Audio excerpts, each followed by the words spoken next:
Presented by Kinross, Nevada, Vitality Center, Rural Nevada Housing, Impact Payments, and Priority Plus Financial and Insurance Group. Elko Live, promoting critical discussions important to rural Nevada. And now today's program. Thank you, listeners, for joining us for Elko Live today here on KELK in time for the regular Elko City update. We are featuring our fire officials from the Elko City Fire Department. This is National Fire Prevention Week, and so it's great to have Chief JJ, of course, James Johnston in studio, alongside our City Fire Marshal, and that is Jamie Winrod, and she's going to be talking about a variety of aspects of the fire department as well. Welcome. JJ, I guess we'll start with you. I should have got that microphone all in front of you. Perfect. Welcome back to the program. Thanks, Lori. It's great to be here. Yeah, and Jamie, I'm going to scoot that up to you as well. Congratulations, Jamie, on your new position, by the way. Thank you. I've been in there for about 3 years. Newish. Exactly. So that just means we need to have you on more often.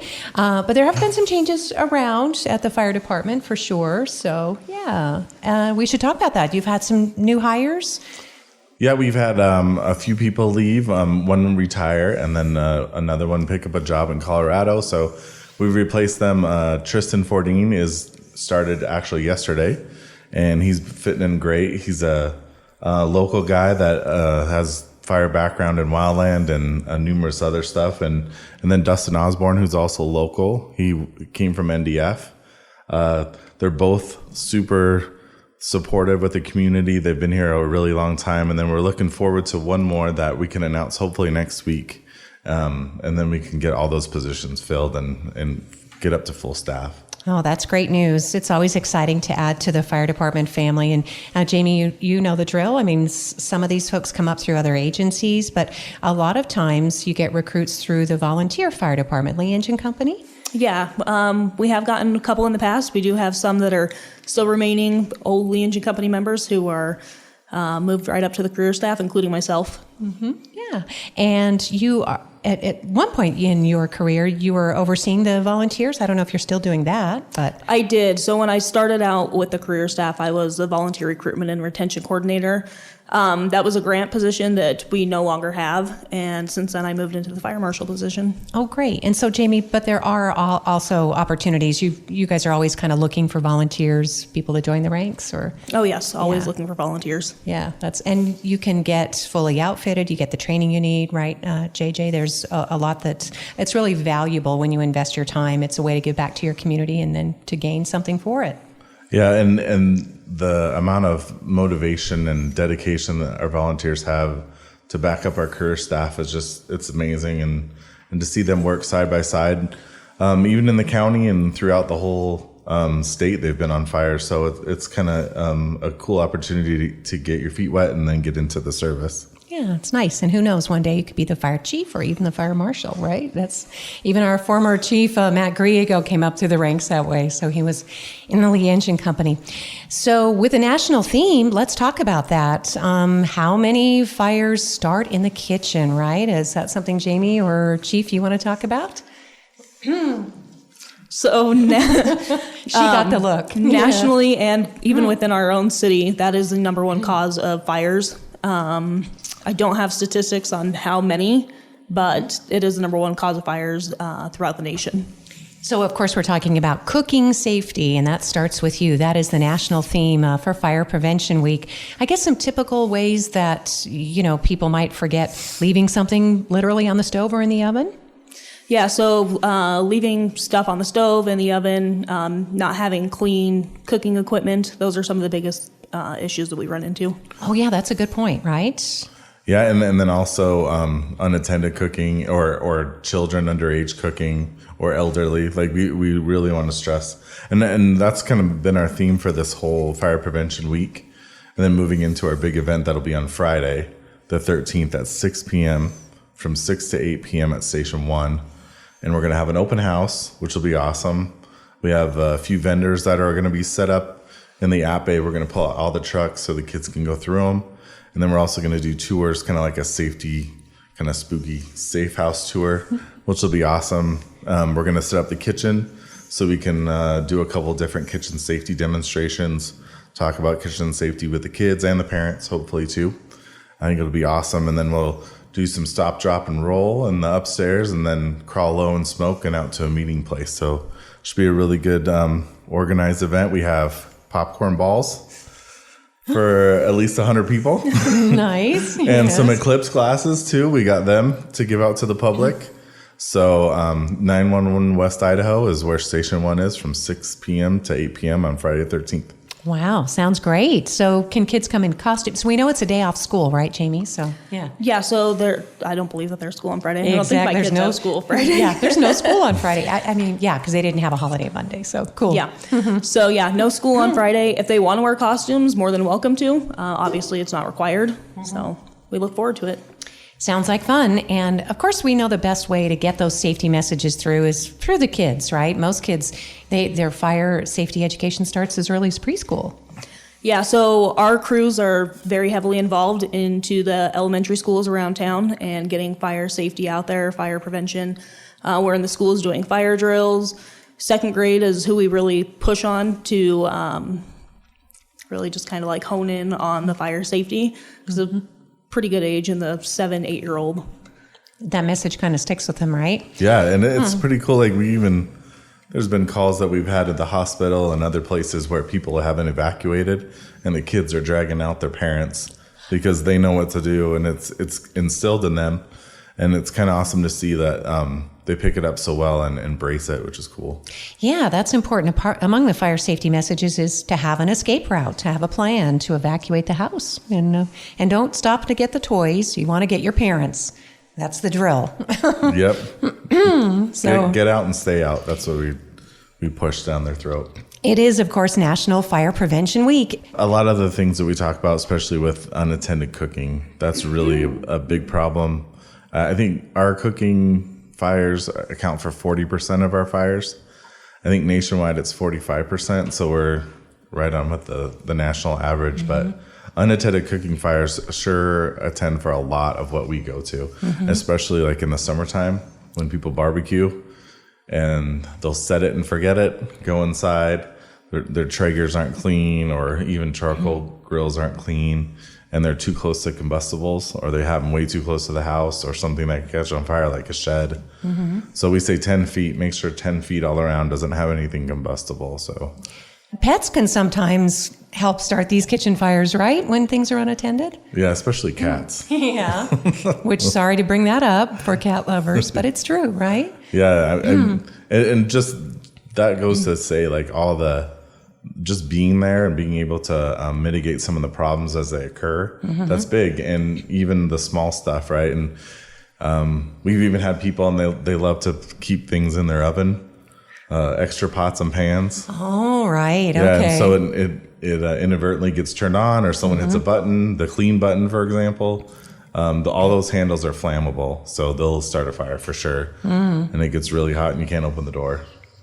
So those are some basic safety tips. And it's important too, right, Jamie, to have those fire detection devices, smoke detectors in your house? Oh, absolutely. And they should be checked every 6 months at a minimum. You check the batteries every 6 months, change the batteries if needed, and then check them monthly. Big things with that, if you can, keep it on the schedule with the time change, which we have coming up the first week in November. So check those batteries. Fall back, spring forward and fall back. It's a good time to check smoke detector batteries. We're talking with our fire chief, James Johnston, known as JJ, and Jamie Winrod, who's our Elko City Fire Marshal. And those are some of the fire safety tips in time for the national theme and leading up to Friday's big event at the Elko Fire Station #1.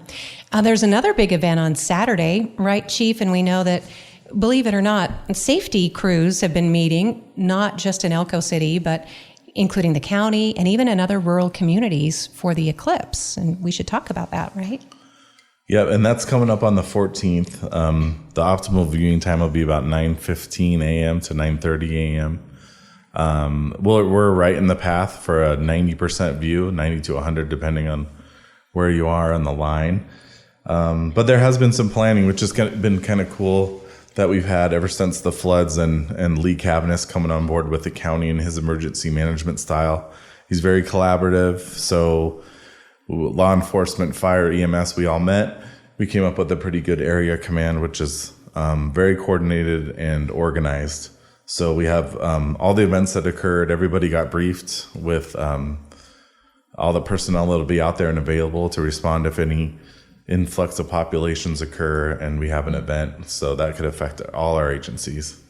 And that's the emergency, is what you just described. Influx of population. What does that mean in like non-emergency rescuer terms? Yeah, I think we'll probably see about the population rise of the expo, where we hit almost capacity with a lot of the hotels. Right now, there are only a few rooms left, and it's really interesting because they follow the entire path. White Pine, actually, Ely has done a really big event this year. It started, I believe, yesterday. It's called the Ring of Fire, and they had, I think they had close to 40,000 people, 20 to 40,000 people converge. At least that's what they're expecting. That's what they briefed us on. I'm not sure the exact count, but they promoted it quite well, and it's been a pretty good event. They have bands and everything there for the eclipse and the viewing, and yeah, they've done a great job promoting it. We'll see an influx, probably not that to that great extent, but there are some parties that are going around that people are interested in posting. I know in Humboldt County and Winnemucca, they actually, the county commission a few weeks ago in anticipation, they actually closed the road to Winnemucca Mountain, not to be contrary, but for safety reasons, because I guess Winnemucca is the spot to be. Yeah, there's a couple, I think Winnemucca Immigrant Pass too, like that's, I think 100%. I'm not sure exactly where everybody's going, but any unobstructed view, like so hilltops or anything like that is definitely one of the coolest things that happened last time. I think it was 2017. You had the ability to look at shadows instead of looking directly at the sun, and looking at the interesting shadows that a lot of the trees and even the foliage create on the ground is pretty cool to see with the eclipse. But there are a few different agencies that are putting stuff on this year, and one of them is the city. We're doing a little viewing party in the park right by the tennis courts, and they got 3 food trucks that'll be there, and they're going to have glasses for about 100 to 200 people, depending on how many they pass out prior to that. But that'll be Jan Baum and Kelly Woolridge will be out there having fun with making sure everybody's safe and wearing the glasses. We're going to come out with social media probably tomorrow about some safety concerns about viewing it and not looking directly into it, even though the sun doesn't appear like it would hurt you, but it can. Mm-hmm. And that's among the reasons you want people to be prepared and be aware. Even if they're not listening to this radio broadcast or paying attention to social media, there's likely to be, a few hundred people that are just unaware until it happens. And then the first thing you want to do is look up. So don't look at the sun and pass that along. Yeah, definitely. So without having those safety glasses, of which they will be passed out during Friday's event at the Elko Fire Station at 911 West Idaho Street. And then those many public places to view include, as you said, the city park. And I know the California Trail Interpretive Center is going to host something as well. Yeah, and then the South Fork Boat Ramp, they're doing a viewing. And then also the airport. Jim Foster's got I think he's got a booth set up where if you get a coffee at the IDK Deli, they're going to give you a free pair of glasses that you can view it from there as well. So that should be cool. I think that starts about 9 a.m. there at the airport too. Yeah. So, and then also they had one that's going to be by Carlin also, and one of the rest stops there too. Oh, cool. Because that's part of the safety concern, right? Is people pulling over on the interstates. Yeah. And NHP's increased staffing as much as they can. A lot of the park rangers will be out there. They have a couple of different BLM will have personnel. So it's actually really fortunate that the government didn't shut down, because that was quite a worry there for a bit, that we wouldn't have enough people to make sure that people had access. Mm-hmm. So here we are, Annular Solar Eclipse on Saturday. Again, it could all be over by the time some people are aware. Not everybody gets up and going on a Saturday at 8 or 9 o'clock in the morning, right, JJ? So, and we could have cloudy skies, but we're keeping an eye on all that stuff because, again, it's all about safety first. So we appreciate the fact that the city of Elko is doing its part. So and for people to enjoy the annular eclipse. It only happens usually once in a lifetime, this kind of eclipse. So, yeah, and I think that there's also there's an event going on at the Snow Bowl this weekend really? too, so they'll have a lot of traffic out that way as well. I believe it's either a motorcycle or bicycle event. I can't remember which, but I know there'll be an influx of people traveling out North Fifth Street to get to that event, and then they have the lifts running and operating as well. So I'm pretty sure it might be bikes. Is it bicycles, not the Gold Diggers? Because I think Gold Diggers is later. Yeah, I think it might be bicycles. Okay, all right. Well, see, anybody that says there's nothing to do in Elko, jeez, yeah, just ask our emergency rescuers about how busy you are. So I want to make sure we're getting to everything on the list today. Of course, leading into Fire Prevention Week with Jamie Winrod, who's our Elko City Fire Marshal, and of course, James Johnston, our Elko City Fire Chief, talking about the eclipse on Saturday. We've talked about some new hires. We also wanted to mention that Nevada Day Parade is this month, and that's on Friday, October 27th. Fire Department usually has a lot to do with the parade, too, making sure it's safe, right? Yeah, for parades, we sign off on them. We don't really have a lot to do with the parades. I think that's more of the police, but we do put trucks in the parades, and everybody loves fire trucks, so come out and see us. Yes, it's always nice. It's going to be on Friday, October 27th, and it's sponsored by it used to be the JCs, but now it's the Knights of Columbus. So we thank Jim Connor for all of his work and his daughter Sarah as they continue that family and friend tradition of the Nevada Day Parade. You can enter the parade now, by the way. It's 775-738-7991. Just give Jim a call and he'll put you in the parade. It's free. So among the various topics today, too, we know that the fire department is always in the state of planning, and you did something known as a THYRA recently with the city, county, and state. Oh, and I guess it is motocross. It is motocross? Weekend. Sorry. It is the Gold Diggers? Yep, the Gold Diggers this It's weekend. the Gold Diggers this weekend. Okay. All right. Jan made sure that Thank you. I got that record Yeah, correct. so thank you, Curtis Calder. We know how hard he works on that event. So, yeah, that'll be cool. Yeah, and to get back to the THYRA is really big for our area.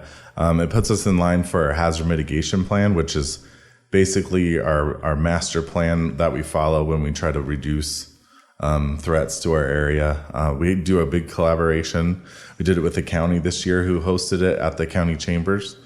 We had agencies from across the state that represented the East. This is the second year they represented kind of the rurals, which is nice because they do Washoe County, or actually they started with us. So it was Elko County, Washoe, and then Clark. Mm-hmm. So a lot of the Humboldt was there, and then also Lander County was there also, it was really interesting to see their point of view on some of the unique threats that they have to their community. We should probably describe what THYRA, because it sounds a little like a three-headed monster. Yeah, so threats, hazard, inventory, risk assessment, and we go through all our capabilities, all of the threats that face our community, wildfire, floods, hurricanes. Ironically enough, hurricanes were on the list. Well, maybe, yeah, one day. And earthquakes, all the things that can actually affect our community, and then the response capabilities we have to get there. So, and again, that's sort of going back to that collaboration that we enjoy now. JJ, since you became our fire chief, and not that Chief Gray Eagle wasn't doing this, but it takes all these different agencies and entities to coalesce around a theme and a response. We have our county fire protection chief, Matt Peterson. You guys all work together. Absolutely, and it truly takes all of us to make it happen too. If one of us or one agency tries to do more than what they're capable of, we don't have the resources to manage that.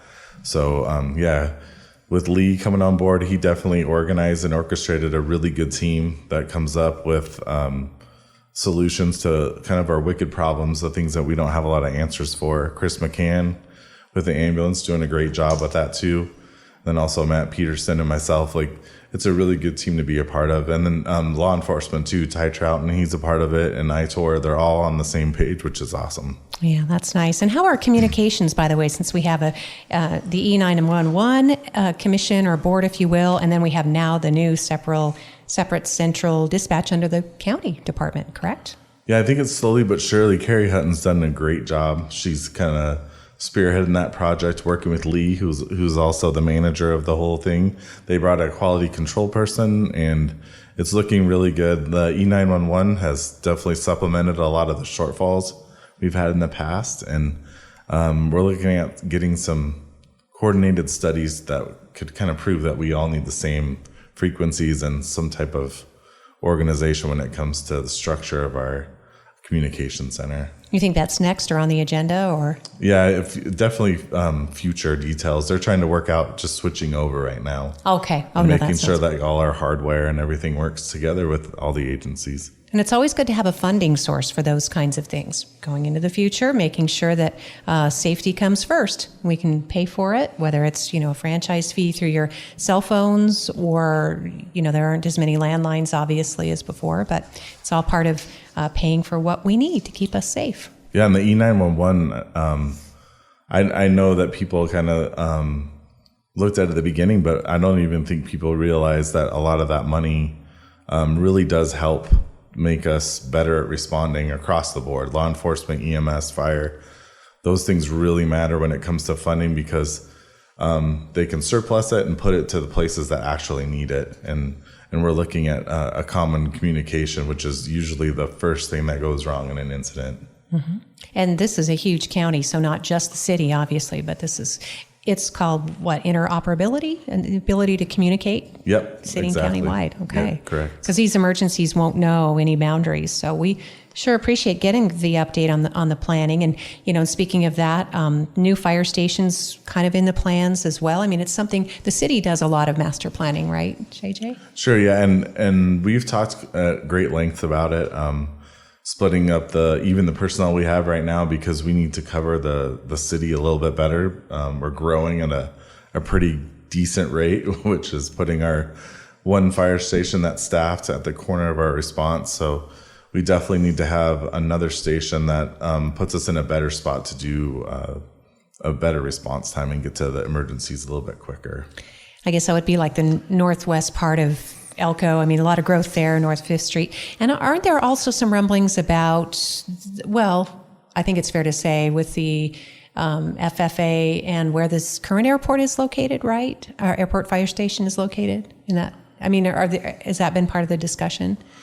Yeah, it's in a planning stage right now on whether or not that's acceptable. Yeah, and it's nothing the city has done. It's just... No, and it actually was approved by the FAA when it was built, obviously. So 20, 30 years ago? Right, exactly. Yeah. It's not in the best location as far as crash zones go, but it serves its purpose, and that's for sure. I mean, we're first on scene of a lot of stuff that happens in or around the airport.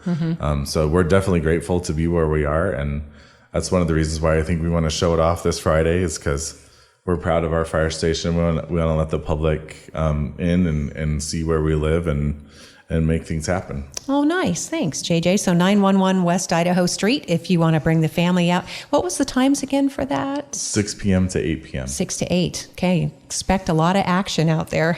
I think Nuts Under a Buck will be there also. They will be, and we'll have some cider too. Yep. Oh, fun. Sounds like a perfect fall evening. So And a balloon arch. Oh, Yeah, We'll Kinsey make the has a balloon balloon arch. arch. Yeah. oh, neat. So you can take photos and stuff, and that's what You those are. could take pictures with Kinsey and Jamie. Oh, nice. We'll be there. Yes, thank you. Well, we appreciate the work that you do, Jamie. Again, she handles inspections. There's probably a lot more work going on, or will be, because Kathy Laughlin's planning department is going to be issuing some more of those infrastructure grants to help retrofit some of the older buildings. So that all requires inspection, right? Oh, yes, inspections. And the fire department, we actually do annual inspections every year, or we try to get into most businesses every year. It's tough when there's one person in prevention, but we do annual inspections and then new business licenses. So we're doing a lot. And it's probably safe to say, Jamie, that at least the tradition has been with the city fire department that, you're not as out to bust somebody as much as you are to just help them be safe, right? Because a lot of times people aren't aware of violations. Absolutely. You don't know what you don't know, and we're all about education and making it so that you are as safe as possible. So if you do have questions, or would someone get a notice that they're going to get an inspection usually? Can they self-inspect? What's the process usually? So typically we will, as the business license comes up for renewal, there's a note on there that says, call the fire department and see if you're due for an inspection. So that's typically how we get a lot of the inspections done.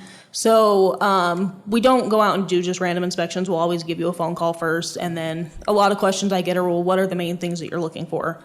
So just a brief overview, it's called the 3 E's. So electrical, exits, and I can't even remember what the other E is right now. Got me on the spot. So I didn't mean to do that. It's No, like, you're good. I asked those 4-H kids, what is 4-H?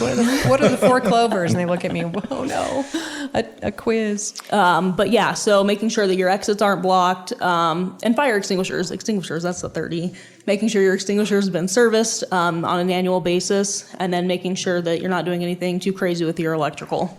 So that's typically the big things that we run into. And crazy things would be having too many things plugged in, usually, or something, or the wrong voltage, right? Or daisy chaining of power strips, using extension cords where they're only meant for temporary use, things like that.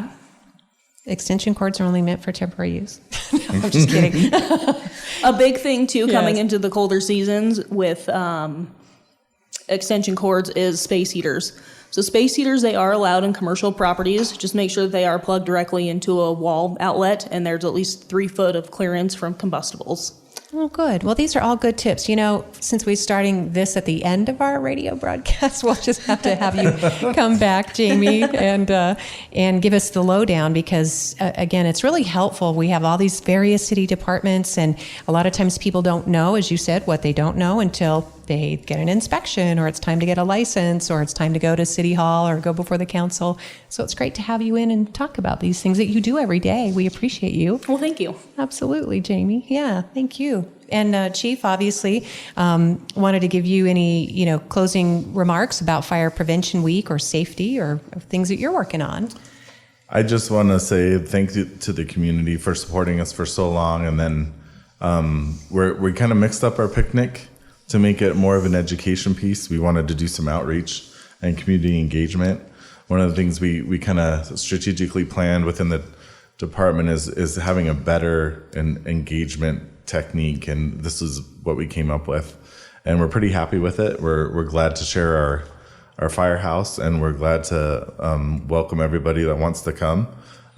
We do recommend that everybody uses crosswalks because parking isn't the greatest over there. So if you wanted to park by either CVS or across at Franklin, use the crosswalk to get over. We'll have people making sure that happens. Oh, that's great. Friday, 6 to 8 p.m. and observe all the crosswalk signs and people that are helping you get across safely. But it sounds like a really great time. Yeah, in a good way, as you said, to mix it up. So, yeah, perfect. So I'll just remind listeners, since we're doing the city show, that the city council will meet in regular session at 4 o'clock this afternoon. And among the agenda items, there'll be a presentation from the Senior Director for Home Serve Solutions for municipalities and homeowners, as Mayor Reese Keener talked about during Government Affairs yesterday at the Chamber meeting. This is really a good program. It's a low-cost insurance program, and apparently it's a partner program, and apparently it is partnering with the Nevada League of Cities with a service line warranty program. So the mayor mentioned something like it could be as cheap as $9 a month, but it is in response to large numbers of service calls where the city water and sewer department has to explain to homeowners that they'd have to hire a plumber to fix water and sewer service lines on their property. Because a lot of times people are mistaken and think it's the city's responsibility, but that's only within the sidewalk or something, I guess, is what they were saying. So there'll be a presentation on that, probably a really good thing to look into if you're a homeowner, especially in the tree streets, where those tree roots can cause a lot of problems. There's also going to be an update on the public nuisance at 837 Idaho Street, known as the Elko Inn.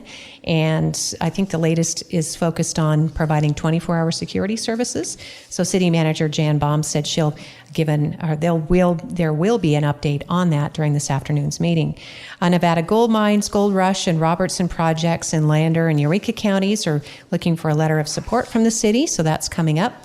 Great Basin Children's Advocacy Center for donors, grantors demonstrating need and benefits of their contributions. So the city is being asked to write a letter for them as well. The center is a critical component for police department investigations, and this is just another way to thank the community for supporting the Great Basin Children's Advocacy Center. Let's see, there's going to be, probably one of the big, most interesting things on the agenda will be the latest information and discussion, possible direction to staff about the Recreation Center, Event Center, and Sports Complex Phase 2 projects. And that will be under new business when the council meets today. I can tell you that there is an attachment. And what did I do with it? I'm so organized today, you guys. But there is an attachment that details some property concerns. There were some encumbrances on the property that the city was considering conveying to the Boys and Girls Club to construct the event center, the ball fields in particular. It looks like that may not happen because of the information concerning open space and preservation of the parks. So that'll all be discussed, and the future of where those, I think the sports complex is tabled for now. The recreation center would be adjacent to the pool. That's probably going to be a go with the adjacent property. And then the event center may need a new location, may need a new home before they proceed with that. So Chief Johnston's nodding. You've been in enough department meetings to know that's probably the case, right? Yeah, and that sounds great. All right. That's all I'm going to say about that. Thank you so much, Chief, for your patience with me today. Appreciate your being on the program, as always. Yeah, thanks for having us. We appreciate it very much to talk with you and talk about community stuff. Yep, absolutely. And thank you, Fire Marshal Jamie Winrod. Thank you. Thank you, listeners, for joining us for Elko Live today here on KELK. City Council meeting will open at 4 o'clock this afternoon.